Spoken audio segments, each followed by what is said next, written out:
I'm Harold Holzer, and this is History in 5. And today I'm going to tell you 5 stories about Abraham Lincoln and his relationship with the press.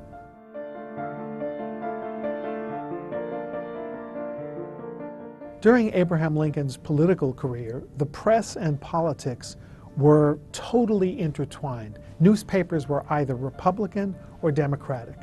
They fought for their candidates openly, not just in editorials, but in the news columns. And newspaper editors were often politicians. Politicians often were newspapermen. And if a newspaper supported a candidate and the candidate was successful, that newspaper expected and got, even from Honest Abe, substantial rewards. As Lincoln was preparing to run for president, he did something extraordinary that most people don't know about. He became a newspaper publisher.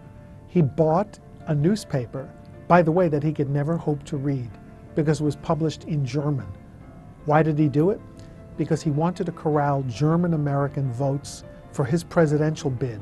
So he bought this bankrupt paper called the Illinois Staatsanzeiger and signed a contract. And the contract said that if this editor ever published something contrary to Republican Party dogma, Lincoln could close down the paper. The newspaper never varied from Republican theology, supported Lincoln adamantly in the presidential election, and when Lincoln won, guess what happened?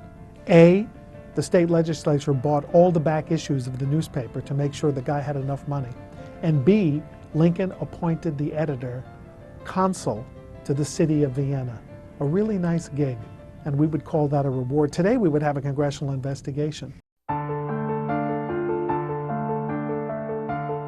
I wanted my book not only to be about Abraham Lincoln, but to be about the journalists themselves. They're endlessly fascinating. They're a little bit nuts at times, but they're fascinating. And the 3 that I really honed in on, because New York then as now was the media center of the country, are the 3 big publishers from Manhattan. James Gordon Bennett, Scottish-born, conservative, racist, anti-Semitic, but just powerful editor of the New York Herald.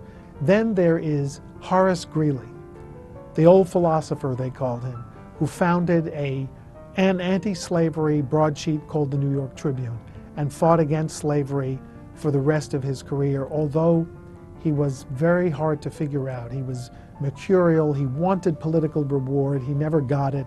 He had a managing editor named Henry Raymond. Raymond couldn't deal with him anymore, so he broke off, joined another paper, and then founded and published in 1851 the New York Times. Middle of the road, also Republican, but a little more conservative than Greeley, and a little more predictable. One of the big debates that has been going on, frankly, among legal scholars and others for 150 years is whether Abraham Lincoln abrogated civil liberties during the Civil War. I've always thought he had a reason to crack down because we're in a civil war and the Constitution does allow the suspension of the writ of habeas corpus in times of rebellion. But I think the record of the Lincoln administration and the press, which has largely focused on some sensational individual cases, hasn't gotten to the statistical truth, and that is that hundreds of newspapers were shut down, were threatened, were menaced, were burned down, not by the Lincoln administration, but by various entities acting in his name.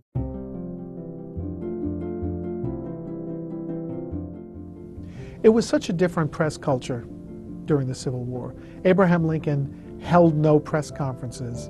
He had no photo opportunities. He occasionally visited photo galleries for sittings, but he figured out something ingenious to do. Classic case, invited home to Springfield to defend black recruitment in 1863.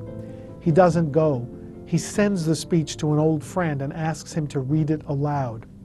And then he gives it to the press so that it can be published throughout the country as the president speaking directly to the people. Lincoln figured out how to get past the opposition editors. He made them publish his remarks in the news columns and used every newspaper in the country, Republican and Democratic, to get to the people to make sure he had their support to prosecute the war, and also, very importantly, because he was the first president to run for re-election since Andrew Jackson, to win a second term and make sure that the war ended successfully for the Union.